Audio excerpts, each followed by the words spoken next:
two most common questions that I get asked as a photographer are, what's the best camera I can buy? Or how do I become a better photographer? Now, those seem like two separate questions, but essentially they revolve around one common theme, which is, if I get a better camera, will it make me a better photographer? Or is there just a trick, something I can buy to make me a better photographer? In the words of Elliot Erwitt, the whole point of taking pictures is so you don't have to explain things with words.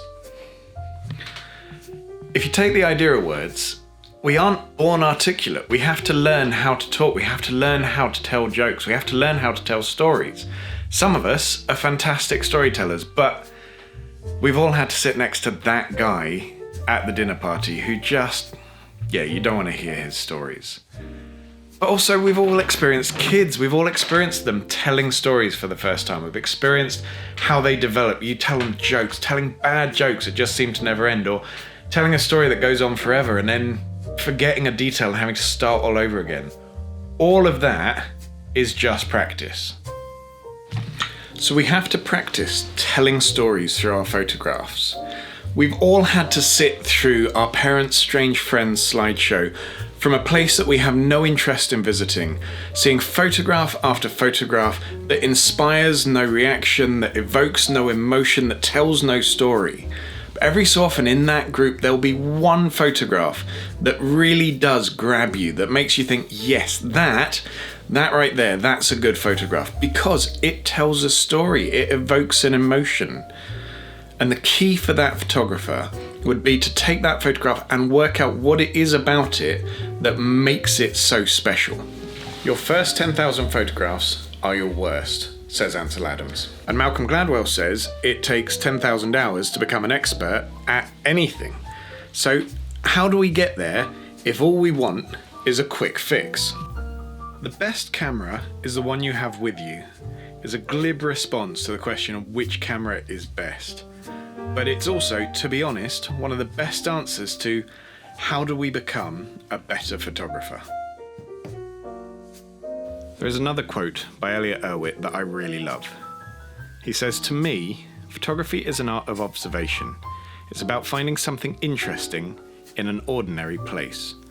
I've found that it has very little to do with the things that you see and everything to do with how you see them."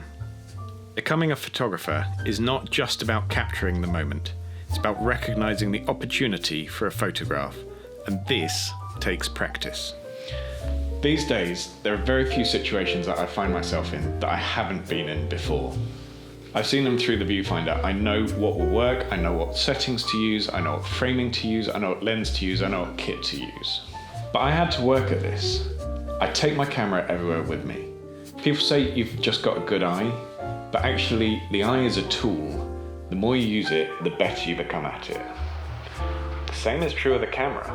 The more you use it, the more you practice with it, the more proficient you become at using it. And that's where the best camera you have is the one you have with you comes in. The more you have your camera on you, the more you use it, the more you practice, the better you will become with it, and the better your eye will become as well. With any camera available, with practice and patience, you can get amazing photographs, because the beauty of a photograph is not in the technical detail. Sharpness is a bourgeois concept, said Henri Cartier-Bresson, and we have become obsessed with the latest in technology, higher megapixels, image stabilization, and the greatest lenses. How many images taken on old film cameras still last and look amazing to us today? With that grainy, slightly out of focus and blurred image of your mother smiling on the day when you were born be better if the colour temperature was slightly more precise, or the depth of field slightly shallower? If it weren't for the fact that there were a camera in the photographer's hands at that point, at that moment, that whole memory might have been lost. So this is where the question of what's the best camera really needs to be replaced with, how do I get better as a photographer? So do not worry about which camera is best. Do not worry about which camera has the highest megapixels, has the best frame rate. Those sorts of details shouldn't matter. What matters is you pick a camera that is right for you. Make sure it's one that you're going to carry with you to every event, to every gathering, to every family do, so that you can be the guy that annoys everyone else by having the camera with you. That way you will record the stories and the memories that everyone will love for time to come. Because that way you will always be appreciated, if not necessarily at the moment the shutter is pressed.